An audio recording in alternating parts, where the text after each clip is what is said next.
To change information for multiple pieces, click the Global Info tool.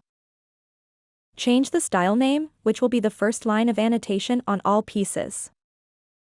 Choose which pieces to edit: all pieces, pieces on the work area, all selected pieces, or the current piece only. Then edit the piece code, description, or material. Click Apply each time. The updated information is displayed in the pieces list, and within the piece itself. If you do not see this information, go to View, Piece View, and turn on the Descriptions option. In the Descriptions parameters, change the minimum and maximum text size, and tick on whether to center the descriptions by grain line, or keep the descriptions parallel to the grain line.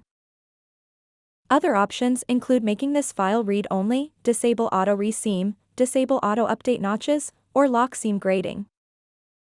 Change the grain line direction for multiple pieces, or apply a tilt allowance, buffer, fold, or marker contour optimizer.